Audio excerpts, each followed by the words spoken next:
इसका सीधा सीधा परिणाम है कि कहीं कहीं इसका भाजपा को नुकसान होगा।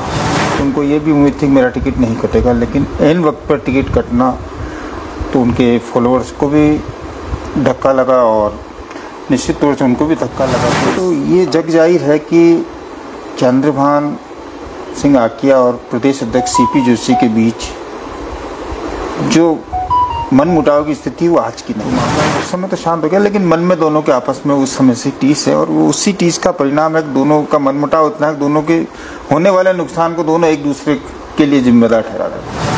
तो ये कहीं न कहीं दोनों की प्रतिष्ठा की बात होगी कि मैं आगे पीछे इस तरह की दो सर्वे का आकलन करें, जब तक अगर उनका दावा सही है तो फिर कहीं कहीं उनके साथ गलत हुआ है। उन्होंने अपनी नाराजगी संगठन के सामने प्रकट की और कहीं कहीं उनको सेटल करने के लिए सारे क्रम बदले गए। नुकसान 100% होगा। अगर चंद्रभान चुनाव लड़ते हैं तो ये तय बात है कि इसका नुकसान सीधा सीधा बीजेपी को होना है।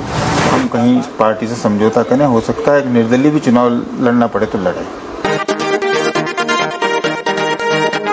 नमस्कार। जैसा कि राजस्थान विधानसभा में चुनाव को लेकर चौतरफा भाजपा हो या कांग्रेस, दोनों ही दलों में, दोनों ही संगठनों में टिकट वितरण की दो सूचियां जारी हो चुकी हैं और राजसमंद के साथ ही उदयपुर संभाग की बात करें या राजस्थान की बात करें, हर जिले में लगभग जिनके टिकट कटे हैं वो विरोध में उतर आए हैं। और यह हालात मुख्य रूप से अगर देखें तो चित्तौड़गढ़ मुख्य केंद्र में है। इस पूरे विवाद में राजधानी जयपुर में भी विवाद हो रहे हैं, लेकिन उससे भी सबसे ज़्यादा अगर विरोध प्रदर्शन अगर देखा गया है तो चित्तौड़गढ़ में।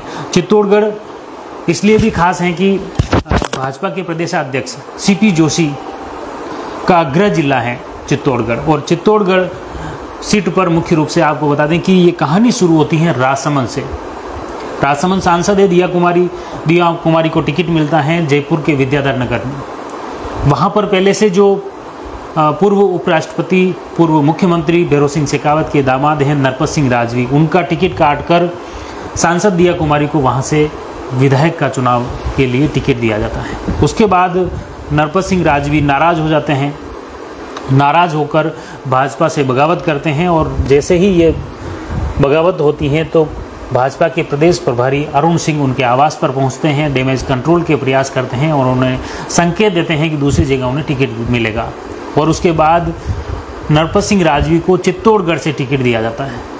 चित्तौड़गढ़ से टिकट दिया जाता है तो चित्तौड़गढ़ में जो मौजूदा विधायक हैं चंद्रभान सिंह आकिया का टिकट कट जाता है और इसके साथ ही ये विरोध के स्वर मुखर होते हैं। और आज मैं चित्तौड़गढ़ आया हूँ। चित्तौड़गढ़ में हमारे साथ में वरिष्ठ पत्रकार अविनाश जी चतुर्वेदी हमारे साथ में हैं। इनसे जानते हैं कि आखिर ये जो द्वंद्व हैं क्या परिणाम भविष्य में लेकर आएंगे। अविनाश जी, आप बताएं कि ये जैसे हालात उत्पन्न हुए हैं चित्तौड़ में, जिस तरह से यहाँ भीड़ जुटी, क्या लग रहा है इसके क्या परिणाम सामने आएंगे भविष्य में? इसका सीधा सीधा परिणाम है कि कहीं कहीं इसका भाजपा को नुकसान होगा। चंद्रभान जहाँ तक मूड में है, चुनाव के मूड में है, चुनाव लड़ने के मूड में है, वो काफ़ी समय से तैयारी कर रहे थे और उन्हें ये आश्वस्त था कि उनका टिकट लगभग फाइनल है। लगातार 2 बार जिस मार्जिन से, बढ़ते मार्जिन से जीत रहे थे, तो उनको ये भी उम्मीद थी कि मेरा टिकट नहीं कटेगा, लेकिन ऐन वक्त पर टिकट कटना तो उनके फॉलोअर्स को भी धक्का लगा और निश्चित तौर से उनको भी धक्का लगा। तो इस आवेश में फॉलोअर्स ये कह रहे हैं कि आप तो मैदान में उतरो, हम आपके साथ हैं, तो निश्चित तौर से इसका कहीं न कहीं भाजपा को बड़ा नुकसान होना है। एक मुख्य रूप से ये जो आरोप लगाया जा रहा है, कार्यकर्ता समर्थक यही कह रहे हैं कि प्रदेशाध्यक्ष सीपी जोशी ने उनका टिकट कटवाया, तो ये कहाँ तक उचित है ये आरोप है उनका? देखो, ये जग जाहिर है कि चंद्रभान सिंह आकिया और प्रदेश अध्यक्ष सीपी जोशी के बीच जो मन मुटाव की स्थिति वो आज की नहीं है। ये दोनों के कॉलेज के ज़माने की मन मुटाव की स्थिति है। चंद्रभान सिंह आकिया इस चीज़ को स्पष्ट भी कर चुके हैं कि कॉलेज में मैं एबीवीपी में था, सीपी जोशी एनएसयूआई में थे, अध्यक्ष भी रहे, एनएसयूआई से कॉलेज के उपाध्यक्ष भी रहे, उसके बाद ये बीजेपी में आए। और अपन ज़्यादा दूर नहीं जाएं, 2013 के चुनाव को लें, उस समय सीपी जोशी भाजपा के जिला अध्यक्ष हुआ करते थे और वो टिकट चित्तौड़गढ़ विधानसभा से टिकट के प्रबल दावेदार माने जा रहे थे। उन्होंने काफ़ी मशक्कत भी की थी कि चित्तौड़गढ़ विधानसभा से टिकट मिल जाए।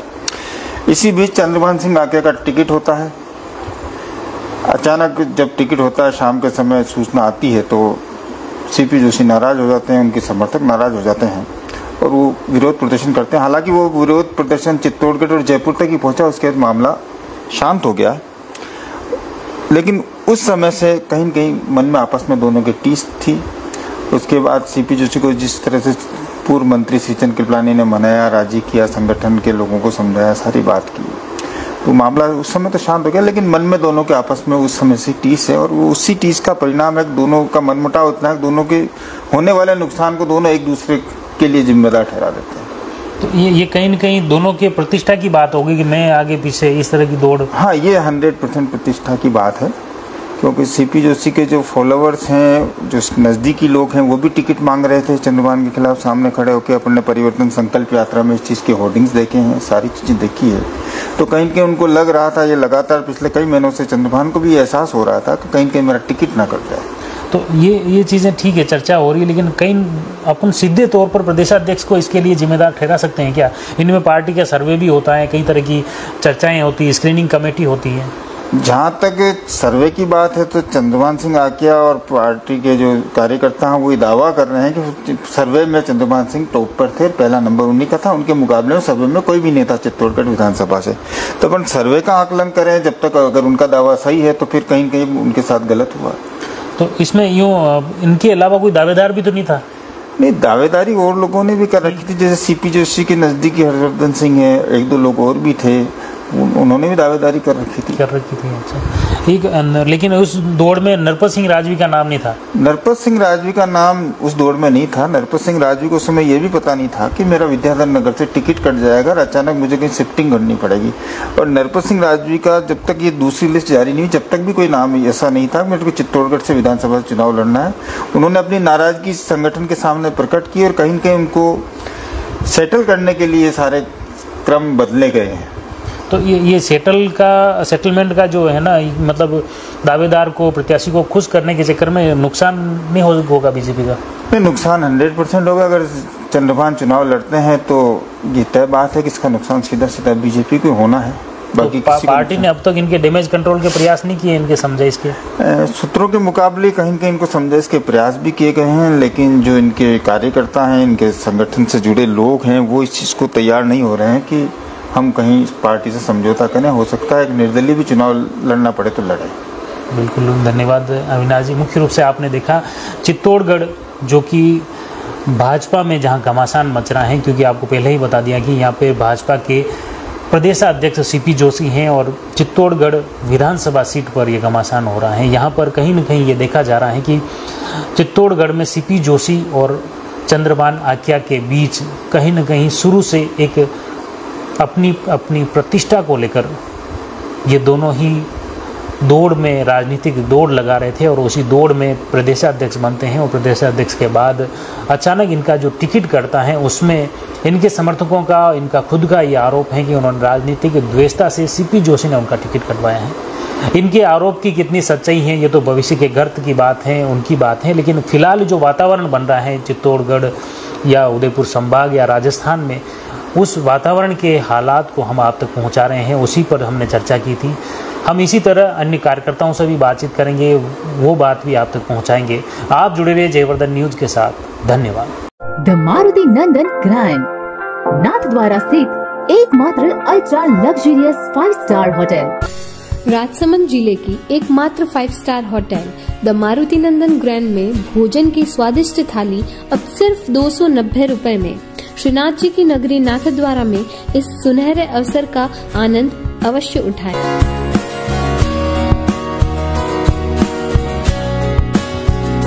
मारुति नंदन ग्रैंड, थिंक नाथद्वारा, थिंक नंदन ग्रैंड।